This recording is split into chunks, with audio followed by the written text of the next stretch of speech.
Greetings one and all, Musto0063 back for some more Mega Man 4. And thinking skulls on everyone, it's time to take on Skullman.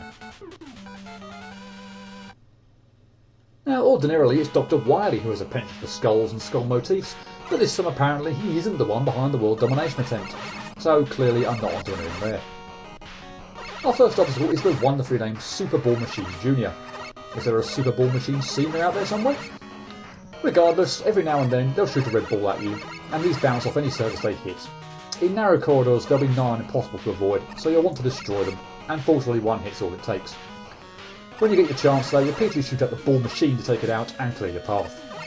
Now you'll also see some green spiky floating enemies. These are very unthreatening since they're rather slow moving, and thankfully one hit's all you need to kill those.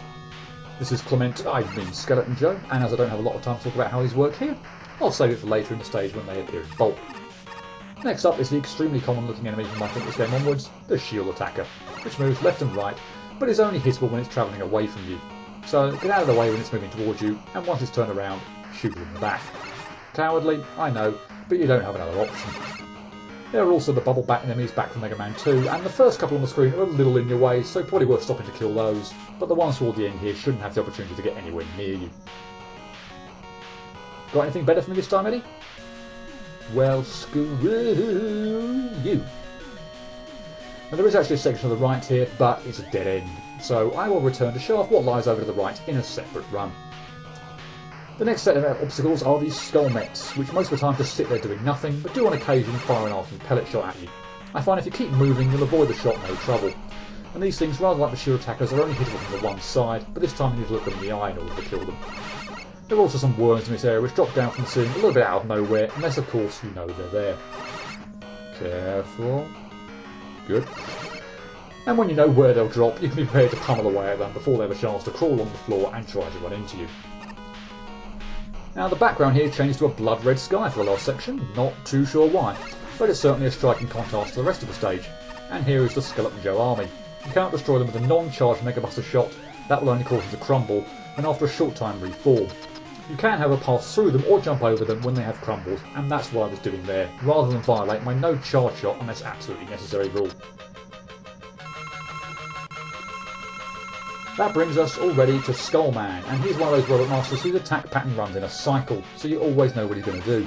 He starts off by jumping from one side of the room to the other, and I'd recommend staying in the corners of the screen rather than trying to slide under him or anything. He'll then put up his skull barrier, which blocks off your buster shots. The amount of time he keeps his barrier up is random. Sometimes he'll take it off after only a second, or possibly even less time. Sometimes he'll keep it up for about 5 seconds or longer. It really doesn't matter though. He'll never move when he has the barrier up, so don't worry about him running into you with it. Just wait until the barrier is removed, then immediately jump over toward the centre of the room, and you'll land on the other side of him. He'll then fire 6 pellet shots at you in 2 patterns of 3. There are of course different ways of dodging them, in which you lead the shots, but the easiest one I find is to jump the first when it's fired at you horizontally. That'll lead the second shot upwards, and jump the third, which will again come at you horizontally. If you jump the third when it's a bit nearer to you, not so near that it hits you obviously, you'll lead the fourth shot upwards. Then jump over the 5th and 6th horizontal pellet shots with the same jump. After Skullman fires a 6th pellet shot, he'll jump from one side of the screen to the other, and the pattern then repeats. The awkward, if you can indeed call it that part of the fight, is dodging the pellet shots if you get out of sync with jumping or leading them. But if you get into a rhythm in doing so, they're not that tricky to avoid.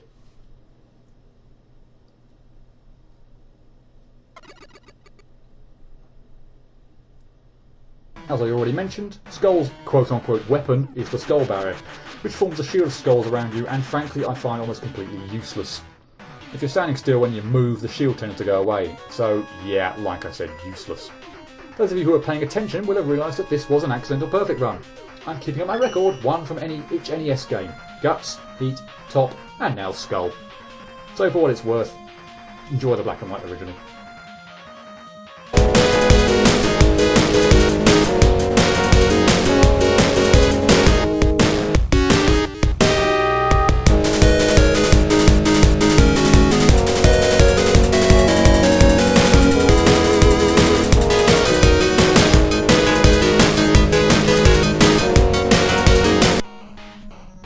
So you tagged along to see me clear the stage perfectly for a second time, eh?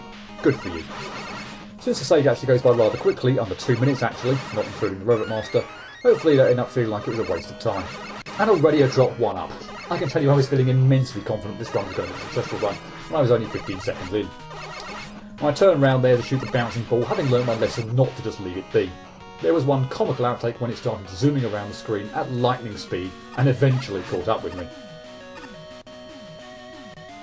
Speaking of not learning lessons, I twice, yes twice, jumped up to the top ledge here and forgot about the shield attacker. Couldn't react quick enough to backtrack and was left feeling rather embarrassed. Once I can accept, but to do that twice in reasonable quick succession was just plain stupid.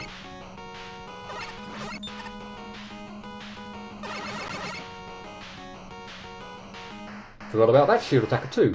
Just the once this time though, but still not good. Eddie, you did something useful. That's 2 1-ups now. If I was feeling confident before, now I was convinced this was going to be the run.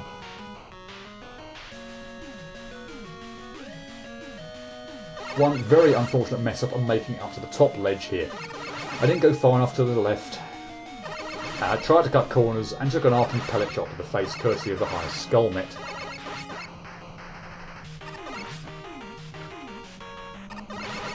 I also forgot about the last worm on the screen, so that was an especially irritating screw up. This time though, he gives me a 3rd 1-up. Now the last screen is not to be taken lightly. I messed up the first jump on one occasion. It's very tight and you need to be bang on the edge of the ledge when jumping or you just won't make it. I also had some fun getting by the Skeleton Joes. The trick is to run for it, but make sure you hit the Joes on your way. I frequently ended up on the bottom with the Joes all chucking bones at me and they were all out of sync, which made getting by them tricky, or in my case, undoable.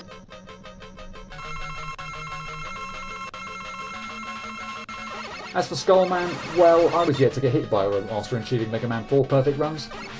As I stated in the Let's Play version, he has a cyclical attack pattern, and as such, I always know what Skull is going to do.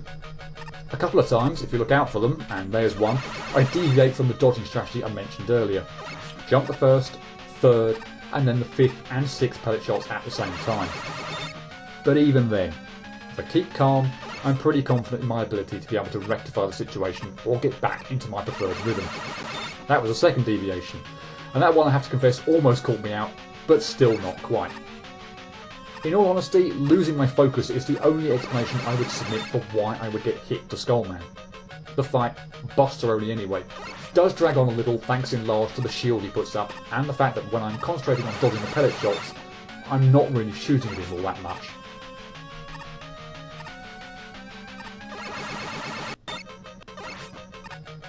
And here's me losing focus again and having to dodge a 3rd deviation to my ideal pattern.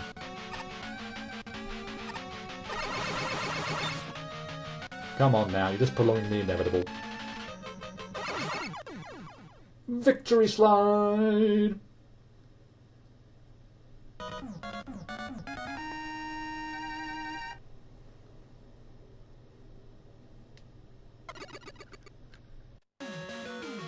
So, as promised, just what is over to the right here? An abundance of shield attackers.